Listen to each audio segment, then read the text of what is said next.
दुनिया खामोश हो चुकी थी। कभी हर कोने में जिंदगी थी। सड़कों पर दौड़ती गाड़ियां, पार्क में हंसते बच्चे, बेंच पर बैठे बुजुर्ग चिड़ियों को दाना डालते, कॉफी के कप के ऊपर धीमे सुरों में बात करते आशिक। अब बस खामोशी थी, बिखरी हुई एक टूटी धरती पर। मगर ये खामोशी R9 यूनिट को रोक नहीं पाई।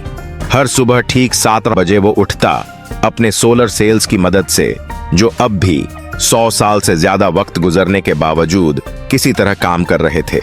बिजली की एक हल्की गूंज उसके स्टील के ढांचे में दौड़ जाती और वो चार्जिंग डॉक से बाहर आ जाता, उस घर के कोने से जो अब बेलों और धूल से घिरा हुआ था। वो घर जो कभी आसमानी नीले रंग से रंगा था, अब उखड़ा हुआ था। दीवारें धुंधली और पुरानी, और फैमिली फोटो के शीशे गर्मी और वक्त से चटक चुके थे। मगर घर का हर सामान वैसा का वैसा था, जैसे वक्त रुक गया हो, किसी के लौट आने का इंतजार करते हुए। R9 सवाल नहीं करता था। वो हर दिन वैसा ही शुरू करता जैसे पहले करता था। फर्श साफ करना, किचन काउंटर पोंछना, टेबल चमकाना, सोफे के कुशन सही करना, और फिर फीके पर्दों को खोल देना ताकि सूरज की रोशनी अंदर आ सके। गुड मॉर्निंग मिसेज एलेना, उसने हमेशा की तरह कोमल और खुशमिजाज आवाज में कहा। वो आवाज जो पहले दिन जितनी साफ थी। वो मुड़ा, उस खाली सोफे की ओर देखा जहां अब कोई नहीं बैठता। आपको आज भी आपकी वही चाय चाहिए? कोई जवाब नहीं आया।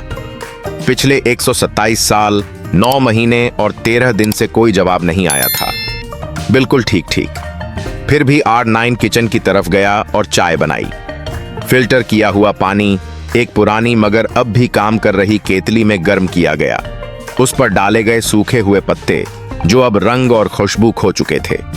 वो कप को उठाकर टेबल पर रखता है, एक फोटो के पास, जिसमें एक औरत थी, गर्म मुस्कान वाली, गोदी में बैठा एक छोटा बच्चा हंसते हुए। रोबोट की दाहिनी कोहनी पर आज भी उस बच्चे के चिपकाए हुए स्टिकर लगे थे, फीके हुए सितारे, छोटे रोबोट्स और एक नाम, थियो, जो टेढ़े मेढ़े क्रेयॉन जैसे अक्षरों में लिखा था। चाय से हल्का सा भाप उठता है। रोबोट पीछे हटता है और किसी को देखे बिना सिर हिलाता है। फिर वो दरवाजे की तरफ बढ़ता है। चलो ना, आज थोड़ी सैर हो जाए थियो साहब, वो कहता है। दरवाजा धीरे धीरे खुलता है। कुंडियां चर्र चर्र करती हैं। बाहर की दुनिया बदल चुकी थी। जहां पहले खुशियां, परिवार और फूड ट्रक्स हुआ करते थे, अब वहां दरकती सड़कों और उगती बेलों का राज था। इमारतें टेढ़ी हो गई थीं, पेड़ फुटपाथों को चीर कर निकल आए थे और आसमान अक्सर एक अजीब सुनहरी धुंध और राख से ढका होता था। कुदरत ने वापसी कर ली थी, लेकिन R9 वैसे ही चलता, एक एक कदम वैसे ही जैसे कभी वो थियो और उसकी माँ के साथ चला करता था। गली के किनारे से, उस पुराने बेकरी के पास से जो अब एक खाली खोल बन चुकी थी, उस खिलौनों की दुकान के सामने से जहां थियो अपनी नाक शीशे से चिपका कर देखता था, उस पार्क से जहां झूले अब जंग खाकर हवा में कराहते थे और बेलें झूले के ढांचे को निगल चुकी थीं। हाथ मत छोड़ना रोबोट, एक मासूम सी आवाज उसके मेमोरी बैंक से गूंजती। तुम सिर्फ एक हेल्पर नहीं हो, तुम मेरे सबसे अच्छे दोस्त हो। अब तो तुम भी हमारे परिवार का हिस्सा हो।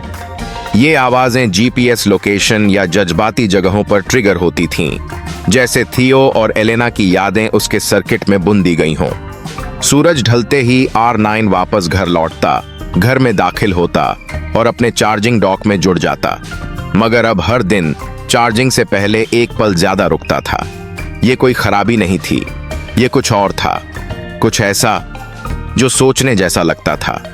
उसके अंदर एक सवाल उठ रहा था, मैं ये सब क्यों करता हूँ?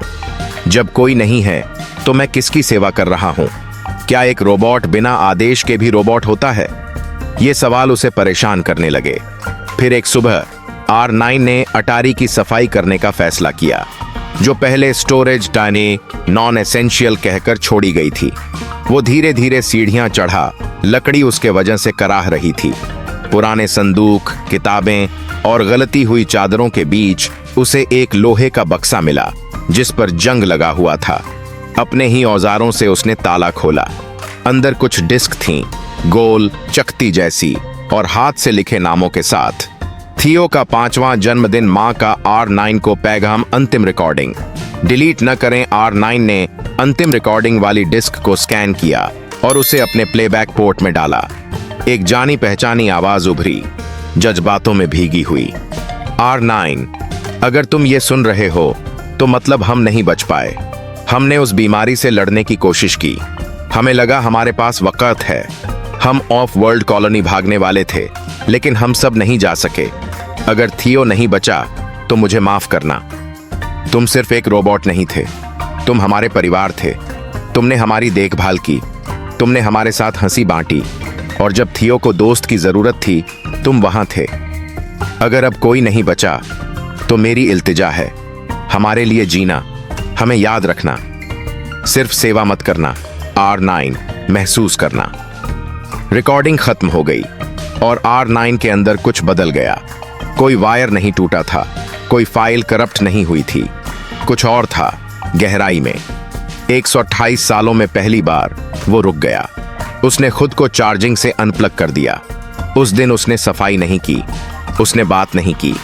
वो बस सोफे पर जाकर बैठ गया, फोटो फ्रेम के पास, और खिड़की से बाहर देखता रहा। सूरज ढलने लगा था, लंबी परछाइयां कमरे में फैलने लगी थीं। धूल की बूंदें रोशनी में तैरने लगीं, और R9 जो कभी एक मशीन हुआ करता था, बस चुपचाप मौजूद रहा। शायद अब उसका कोई मालिक नहीं था, कोई आदेश नहीं था, मगर उसके पास यादें थीं। अगर आपको हमारी कार्टून कहानी पसंद आई हो तो हमारे चैनल को सब्सक्राइब करें और बेल आइकन को दबाएं ताकि हर आने वाली कार्टून कहानी सबसे पहले आप तक पहुंच सके। थैंक्स।